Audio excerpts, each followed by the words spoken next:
Good afternoon. My name is Allan Hunter, and I'm delighted today to be with Lilou Mace, who usually is sitting holding the microphone interviewing all sorts of other people, so I'm really pleased to be able to turn the tables a little today, Lilou, and to ask you about some important moments in your own life, because you have sometimes referred to those occasions when you felt your heart opening, when you felt that everything changed, and set you on the course that has brought you here today, doing all the wonderful things that you do. Usually you're interviewing people like Wayne Dyer, like Carolyn Miss, and all... Like you, one of my favorite people to interview. You're very kind. And I love being interviewed by you, so it's a real pleasure to say, Lilou, tell us a little about how you got from a situation where you were saying, I've lost my job, to I've lost my job and I like it, and now I'm going to go on the Juicy Living tour. Yeah, well, yes. I did. I was director of internet marketing over in London, and I had done that most of my career after going to school. I went to business school. I went to England and France, and then I quite quickly became an entrepreneur. For 8 years I was doing website design and online marketing over in Chicago and Miami, and then after a while I was missing Europe. I missed Europe, so I thought synchronicities. It was really in synchronicity, because how everything played so easily and effortlessly. To find this job in London was really spectacular, so I knew I was meant to go. It felt right. I sold my car and moved everything from having been in the US for 8 years, 10 years, to the UK, to London, and working for somebody. And that was an interesting experience, and there I really experienced contrast. I've experienced competition, jealousy, very passionate boss, but changing moods and all of that, and the with the recession, and after a lot of stressful moments and a lot of nights where I would not sleep, and even rosacea coming out of my face, and just so many things showing me that this was not exactly the path of least resistance. Came a phone call, and the phone rang, and my boss said, Peter Gold said, well, you'll be no longer with us. And ouch. Yeah, I felt really hurt in my heart in that moment, humiliated, especially towards my peers and everybody, just even the online community. I was already uploading videos and doing interviews, and had started the 100-day challenge about the law of attraction, and here I was attracting a job loss. Yes, I hear it. So I'm like, oh my goodness, what is that? But my boss sent an email to everybody saying I was onto some new green pastures, and I was like, yeah, right. I don't know what those pastures are, because I'm right here in London, and it's expensive, and how am I gonna make a living here? And I knew something was on with online, the videos online, and I had millions of views already, and I was do this on the side, and that would not please everybody within the company also that would be doing that. And came the moment where I'm like, this is not a coincidence here. This is really happening for another bigger reason. And immediately I wanted to turn off everything, change, my membership, cancel all appointments that I had. I wanted to just, I felt like I can't do anything for me right now. I need to make sure I'm very conservative. Mm-hmm. And there I was in the tube, and I said, no, there's something there's gonna be bigger than that, and I'm gonna continue living my life, and I'm gonna record every single second of this journey and apply the law of attraction, universal laws, and really go for it fully. So I started recording the journey, writing a book, and doing as I could at the time with the tools that I had, and this as it went, and even though if there was very difficult moments, my journey started really becoming closer and closer and closer to my soul journey. But it took me many moments of I was really terrified. And when we met, the first time I interviewed you was shortly after that, and that was a huge moment where then you connected me through Baptiste, or Baptiste connected us, I can't remember, but like angels start showing up. Now, this is fascinating to me because, I mean, you're talking about synchronicity in the way that most people can miss, because it's a series of little things and maybe a disaster. You know, losing your job.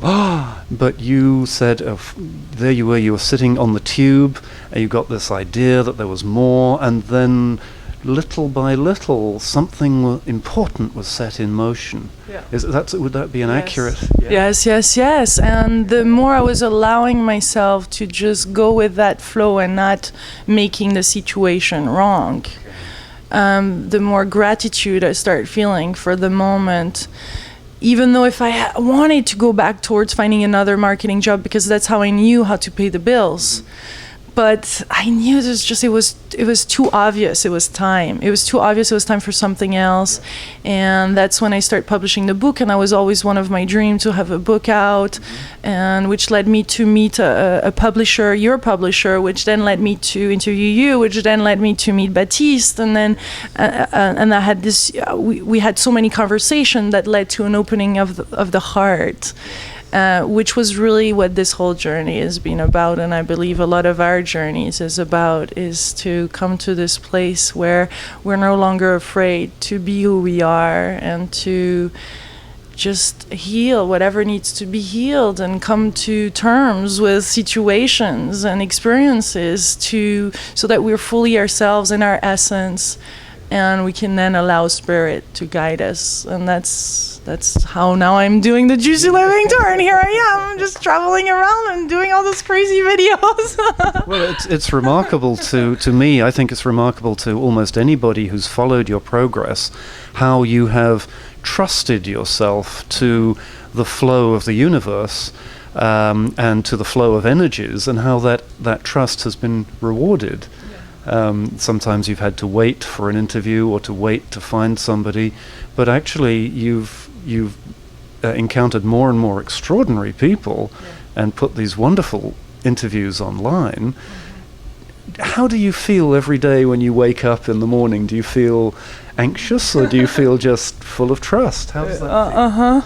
I didn't always trust life. This is a process I'm still in, and trusting more and more, because I'm really seeing how magnificent it is once we do. But I had a problem trusting people. I lived, as most of us have, through their childhood experiences that were hurtful, and so I've been protecting, really protecting myself. Yes. So the more I'm trusting life, and it starts with me, the more I'm trusting myself to just move forward, the more things are unfolding really naturally. And when I wake up, I am a person that wakes up with a smile. I really love, especially when the sun is out, I just jump out of bed and I'm like, yes, another new day. I cannot wait to wake up. But though I remember times when I was in even creating website and I had my own business, or at that job that I lost in London, where I just had to take a nap. I just had no more energy during the day. I had to take a nap, and I was avoiding doing some things, or just it didn't feel right. And I feel that once we're doing our true work, our soul work, our essential work, then there is energy that comes to us to support us. Yes, that's beautiful, because our body sends us messages. You said you had rosacea, and when you're not happy, you had to take naps and rest, and it was like pushing things uphill all the time.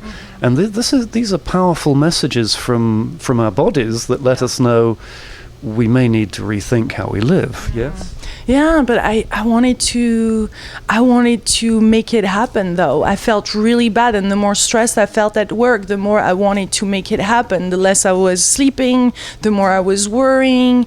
The ego really got in it, and then it was just this fight, this constant fight every day. And so, because I was afraid of finding something bad about myself, or that will reveal something. All this is just not it, because once we do what we're supposed to do, then it's much smoother, and we don't beat ourselves up. So we don't have to stay stuck where we are, and it does take courage to say, you know what, I'm not being successful here. I'm going to stop this. I'm going to allow myself to discover something else, or maybe start even at the bottom of what seems as a scale, or what have you. But once I discovered that I would, even homeless, I would still do videos and find a way to pull out the camera and upload those videos. And I got really, really clear this was my soul work. It was unconditional, and it is to this day unconditional. Yes, I love that as well. I mean, it's unconditional because you have accepted, it seems to me, where you need to go, as opposed to that fight which you describe, which so many people seem to be engaged in, and which is so compelling, isn't it? You spent a number of years in that fight, sometimes winning, sometimes losing. Maybe we get a little addicted to the fight and not to the freedom.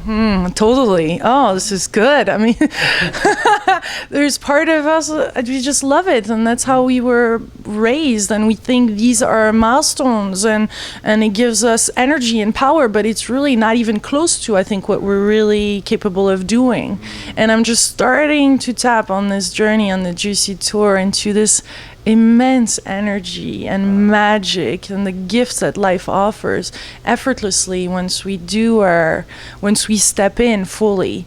But and that is the natural high of life. That is really, then it's so juicy, it's so addictive, but not it's a non-addictive yet so natural way that it's way better than an addiction.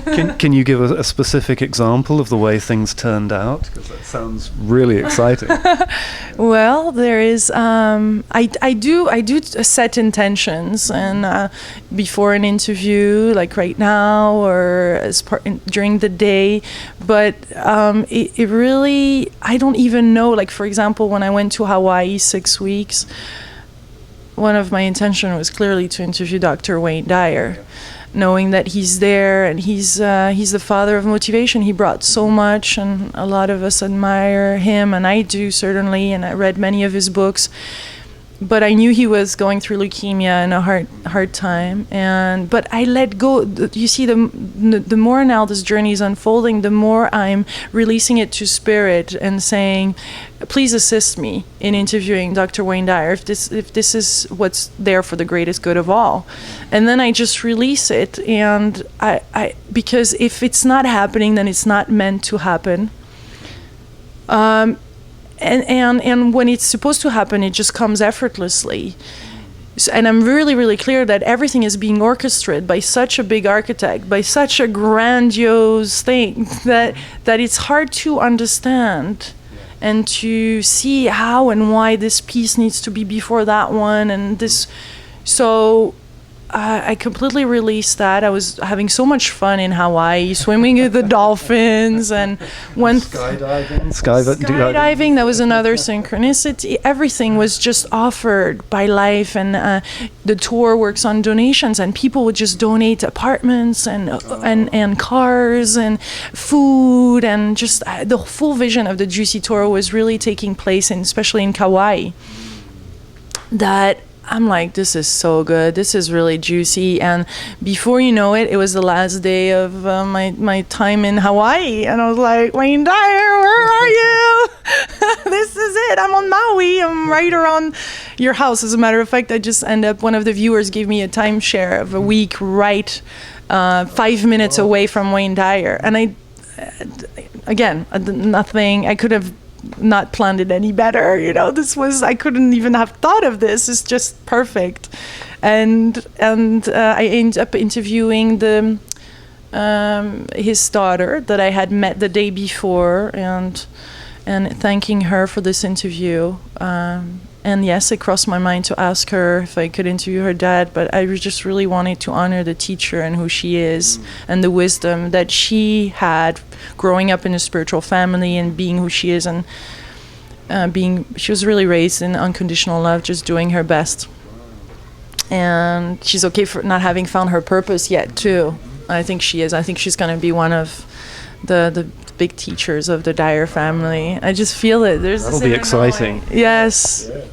Yeah. I don't know if she realizes it yet that she is that, but it feels to me that she will. So I was so happy and grateful for having not given her that, but have really take her as a full person and not the shadow or the kid of the Wayne Dyer. Right, yes.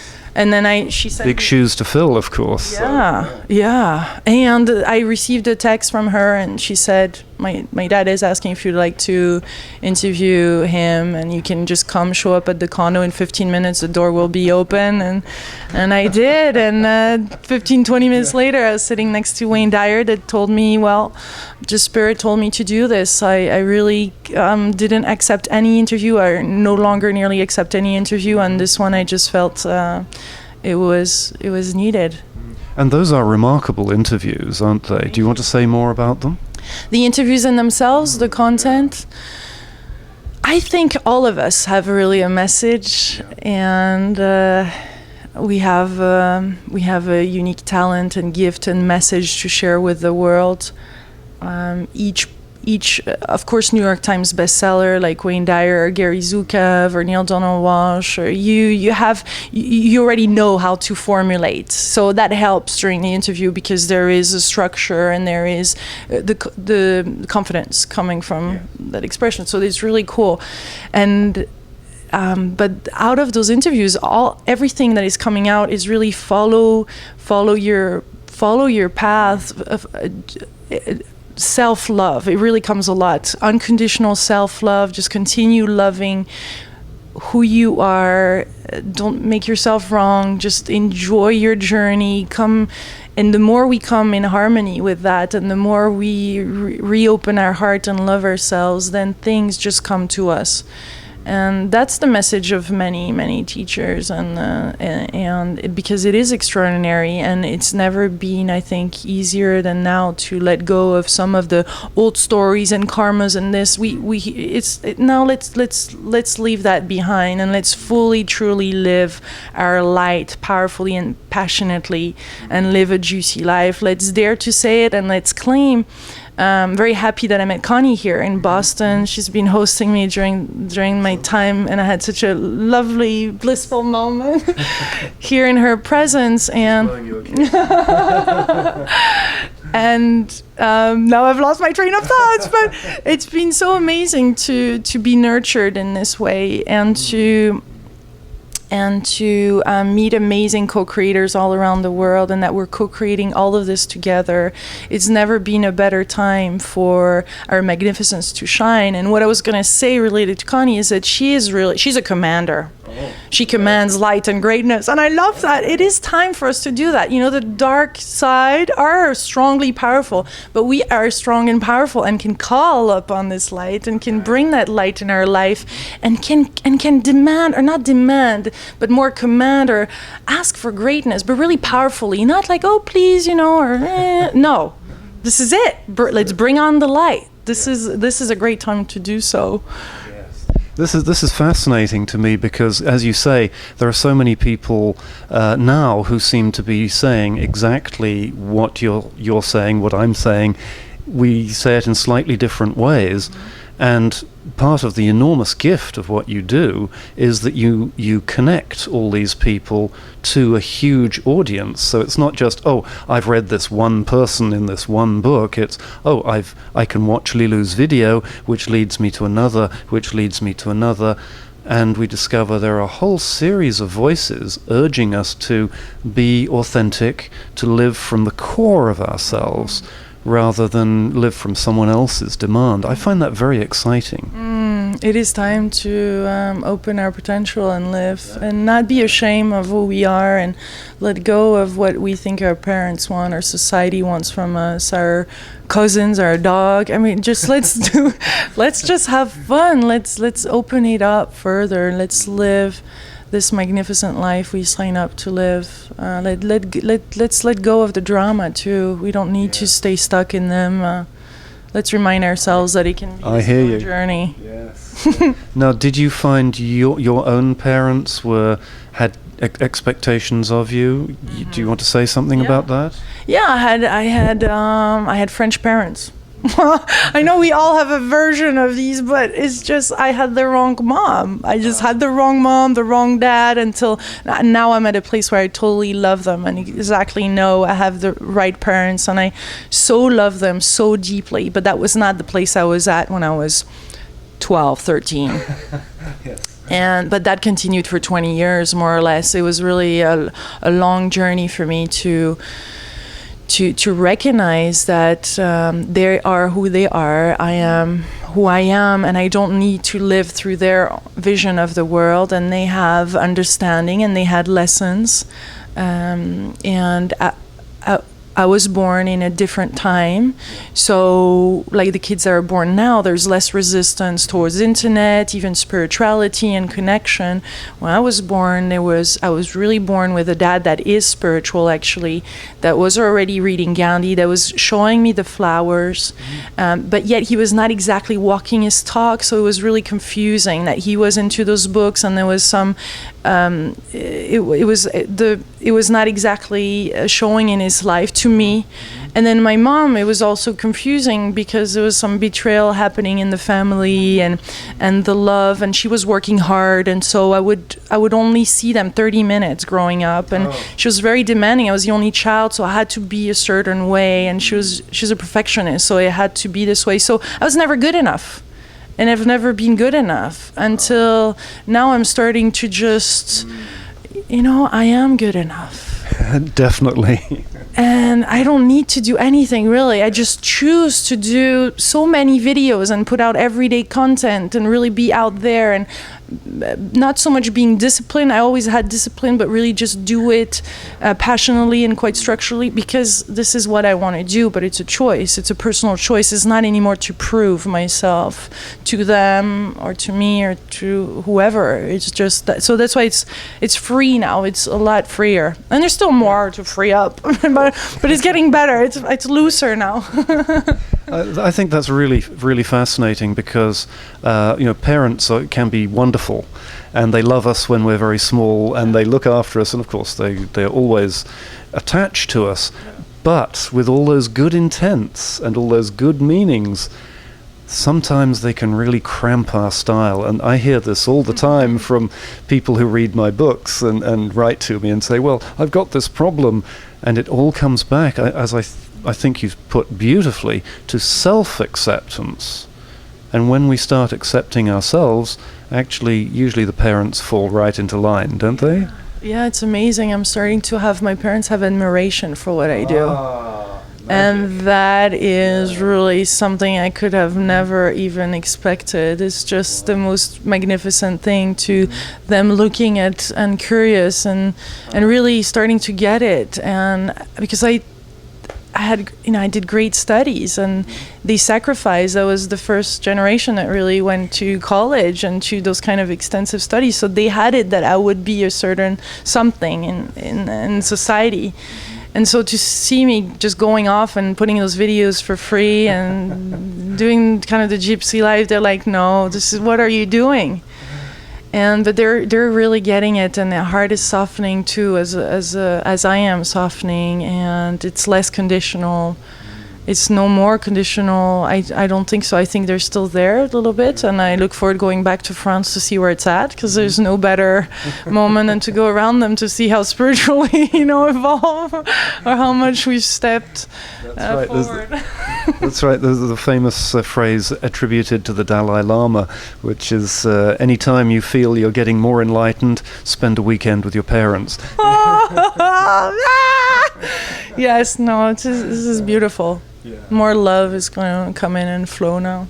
Is, but I look forward to seeing them in person after being for 7 months on the road. Yeah. And so I'm flying to France in less than a week now, and I just gave myself this gift, and I felt a little bit guilty for doing it, because I said I'm going to be 12 months in the US, but really this is needed. This is where self-love comes in, and knowing that family is really important, and I never felt it that strong in my heart. This is now not a saying, it's a truth in my reality. Yeah. That's so important, and I think anybody who's listening or watching to this video deserves to hear that, because so many people I come across in my counseling and all the walks of life that I'm in, they seem to think that loving yourself and following what you feel to be true is not allowed. And they struggle as I struggled, and as you have obviously successfully struggled, they struggle for years, and some never get free. So I think that's a really important message, that accepting and loving yourself means you're better able to love others, including those people who don't want you to change. Yes, totally. Self-love, more self-love. And it's not selfish to do that. It's really needed. I had somebody that came up to me recently in Houston. I was doing an expo there and a meetup, and people would come in and out. And he said, I've been watching your videos for years, and I love what you do. And can you tell me how to love a person? How is it to love? I feel I don't know how to love. And I was so there. I was so there even a year ago. I could not have been with that question. I could not have answered that question. And in that moment, I said, you have to start with loving yourself. And then it's just natural. It is really natural. Loving is something natural, but how can you love if you don't love yourself? And that's exactly there what he was pointing at, because when you love yourself, it's very, very natural. But this is something new. I'm just discovering how easy and effortless it is. So it is hard to give to another what we don't have. Yes. And yet that's often the only way to do it. We give what we need to get. Yeah. We give love, and then we get it back. It doesn't come to us just like that. We have to give to get.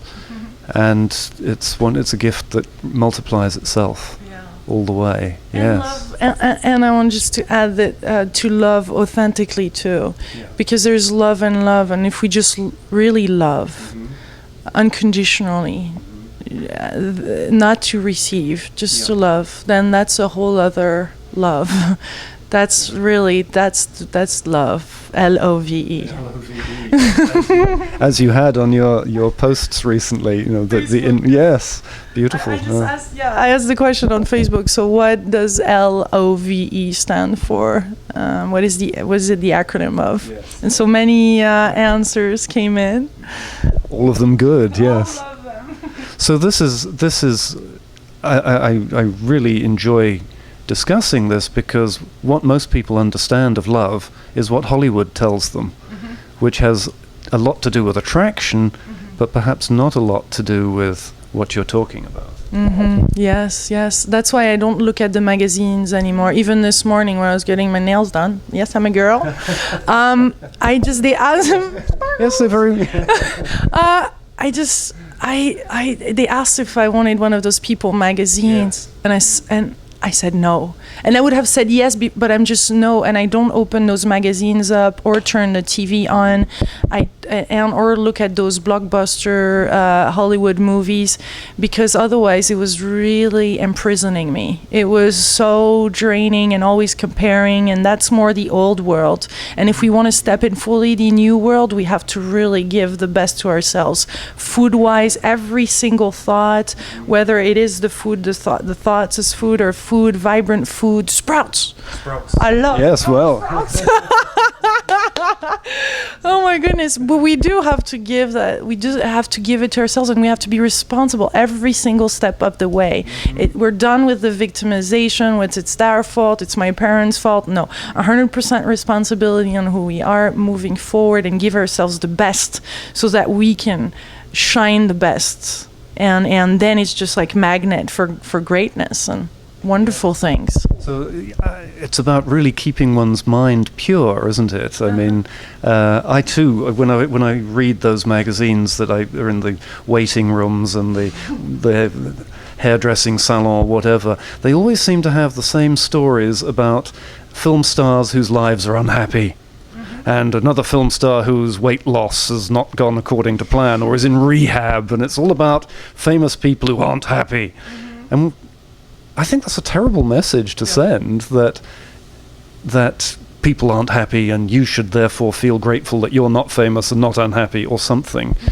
Whereas what you're saying is in a completely different ballpark, isn't it? It's about self-acceptance and acceptance of others, and unconditional acceptance, which demands a lot of energy and a lot of protecting oneself from those negative influences. Yeah, protecting, and though I feel that it's the more we're opening up, and sometimes people are afraid to be authentic and just truly be ourselves, because then we feel like we're going to be attacked from the outside. But it's actually the opposite that happens. Once we really start to love ourselves and to open up and be authentic, we liberate ourselves. And once we are not hooked to that, and then people can send arrows. We don't feel them anymore. It's before that, when we try to protect ourselves, then it's really painful and it's hurtful and it's scary. But then the more we live on an authentic path, you know who you are. You feel good. You're enjoying the moment. You know what's resonated, not the way you want it to be, and so it kind of becomes invisible in the background, and you continue on your path. And you observe and you see. It's just a different tempo. It's like a different timeline. I feel like it's a choice also that we have between a negative and a positive timeline. There's so many amazing realities running in parallel. Why not choose the best one?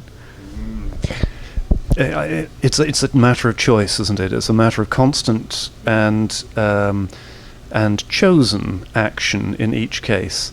We don't get to this place just by accident. We get to this place by paying attention and mobilizing our energy to stay in that good space. And I'm sure that sounds a little daunting to some people, but you're living proof that you can do it every day, and it feels good, doesn't it? It feels good, and let's have courage. Let's courageously step in that space, and it doesn't mean it's easy every day, but it's rewarding and it's blissful. So as your future unfolds before you, you're going to expect your consciousness to be expanded even further. Does that sometimes feel a little daunting to think about that? No, I'm actually saying to myself quite often, I'm catching to my expansion. Okay. I just really ask and call to catch up with it, because sometimes we see all this greatness, and then I used to sabotage things when things were too good, and now I'm really asking the universe, bring it on, I'm ready. I keep on reaffirming that I'm ready to receive abundance every day, and I'm grateful for every single thing that happens, and from the lovely cup of tea I had at your house yesterday to this conversation right now, to meet your wife, to connect heart to heart with true, authentic being on the same path. I think it's time more than ever we have to make this choice to be around people that are aligned with that. We don't have to stick around toxic, negative people. It is their choice to live there. It is not our, once they'll be ready, they'll come in towards us. But we really have to protect ourselves, or not. It's not even protection. It's just to really live a juicy life, a feeling good life. And this means being surrounded by like-minded people. And we can do that through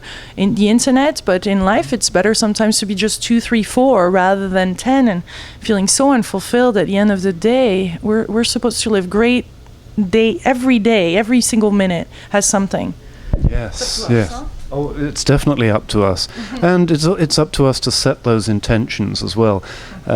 2 minutes ago you mentioned my wife. She told me that she had found an envelope in which she had written her intentions 3-4 years ago, and she opened it. She found it by accident. She opened it up and looked down the list and said, oh, most of these have come to pass, most of these have happened.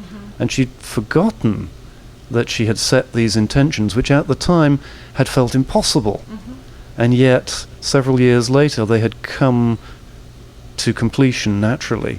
Do you have any particular intentions you want to share about the way you see your future unfolding? Do you have any visions, or yes, or is that a taboo thing to ask? No, this is great. I think 2 weeks ago when I was in Chicago and somebody asked me that, I said, I do not know where I will be in 5-10 years. Since then, I spent some time in Quebec just a week ago and met with some friends that I had in my life. They're originally from India, the Shandarias, and have been highly successful in business, but always with great work ethics and just really beautiful people, all living under the same roof, and just something very inspiring about them. And they had this party and some people came in and I really got what my work was about. Others, everybody was questioning, but how do you make a living? But how do you make a living? That was the question that would always come up, and I was like, well, I live life. I'm passionately, I feel missioned. I'm moving forward, but this one person really got it, and I'm really seeing that my work will expand through him, whether it's through him or not, because I'm really seeing that this is, and now the vision is becoming clearer. It's this, as you were describing earlier, is these connecting all these dots globally, all around the world, and going, though locally, to the different countries, to India, to South Korea, Japan, South America, France, Europe, with different web TVs, all subtitled and all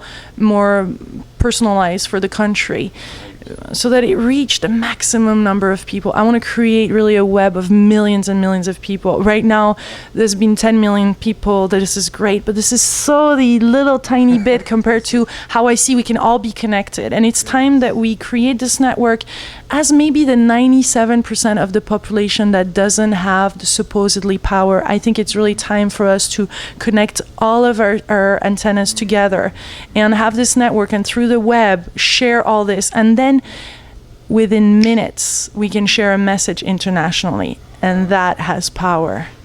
Way more than TV, way more than governments, way more than anything else. And that's what's happening. I don't know how yet, but that's the plan, and we're going for it, my co-creators. I love it. Oh, man, we're going to do it. I love it. That's beautiful. Wow. Yes. So I do not know how, but the vision is getting clearer, stronger, and it makes sense. And it's not from the ego, it's from the heart. It feels good, it feels easy and effortless. And whether I'm gonna send out a video and ask for different ambassadors in all kind of different country to help, or it's gonna be with people that I met and to help me structure a little bit more, and so that it's distributed in a more maybe fashionable way. I don't know. I'm not attached to how it's going to show up. I'm focusing on the beautiful vision. I like it. There's that wonderful saying, I don't know where it comes from. Whenever somebody asks how, you just answer yes, because it will solve itself. So yes. Yes, there's a very good positive yes. Do you have any? I'm sorry. You can tell I'm not good at this yet. Awesome. So this is a wonderful vision of peace and love and sharing, and I mean peace in the largest possible sense, because if people connect with each other across continents, which we can now for the first time ever, by Skype, by video, there is a much more substantial chance that we won't be shooting at each other or hurling bombs at each other. In London recently we saw that the riots, some of those were caused by people texting each other and making the mob move from place to place. The same mechanism could easily be used for peaceful and loving purposes. Yeah. That's why I was saying earlier, it is time for us to unleash our power, and it's okay. I think some of us saw power as something wrong or forceful, but this is a different kind of power, the power of love and of light and of magnificence and of divinity, just really powerfully sent and powerfully texting and strategizing even, it's not even a strategy. We're just having a divine. There's so much more greatness on our side if there is two camps, or two sides. I don't know, but what I do know is that it's time to really unleash that, and that we can let it rip. Yes. Yeah. I love this vision. No. A slightly different question is, you've been traveling in the States for 7 months now. You're about to go back to France. Where do you feel you live? When I go to your YouTube, your Facebook page, you change the city that you live depending on whichever city you're in. So where do you feel yourself to be? Or do you think you will always be a traveler and a communicator in this way? Yes. There's only the now, right? So, so right now I live in Boston, Massachusetts for 4 days, and then I'll be in New York City. And what I've learned by traveling like that and going from places to places, staying 1 night, 5 nights, or a week at a time, that it is wherever I am. It is wherever I am, and that's a big unconditional. That's really. It feels really free and good and unconditional, and the more I'm at ease wherever I am, then the more it's being my home. Just the freer I feel, and then I have again the same constraints, or I have to have a home to know who I am. So I don't have anymore those places where I can hide, those habits that we can hide from. I don't have this little cup of tea that I could have and that makes me feel good. I have to constantly recreate, reinvent, look and observe and go for. And that creates real juice, because it's just, you have to face it, because there's no place to keep it, I feel. So that's why it's speeding up. And so I really, Kauai though has hugely resonated in my heart. Kauai in Hawaii, it's the northern island, and it's just lusciously green and elegant, and I met great people there. So I'll go back for another month in October to do some more interviews, and I would really love to have a home there and to call it home. I feel home. It feels like it has called me. And interestingly enough, and how it's called Kauai, it's like a goddess. I'm in love with Kauai. I'm in love with the island, and I'm saying to the island, if you want me, allow me to stay. It's different than before. It's like, I'm gonna make it happen so I can live there. No, if Kauai wants me, she'll tell me and she'll allow me to stay. And for now, she's definitely she's bringing it. So I will come back, and then we'll see if things fall into place, and effortlessly. I like it now, instead of opening closed doors. I just really like to let things happen. And if that's supposed to be, then it will be, right?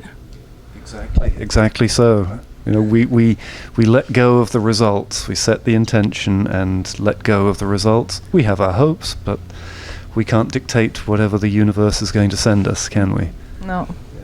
This is the beauty of it too. Thank you. Well, this has been a lovely interview. Are there things I've left unasked which you would like to? This was really wonderful. Thank you, Allan. Thank you. Thank you. It's been a real pleasure, a privilege to be here, able to interview you, who's the skilled interviewer of skilled interviewers. I think we just launched a new career for you. Synchronicity. There we go. Yay! Thank you, Allan. Thank you, Lilou. This is so much fun. And thank you, everybody. Mwah!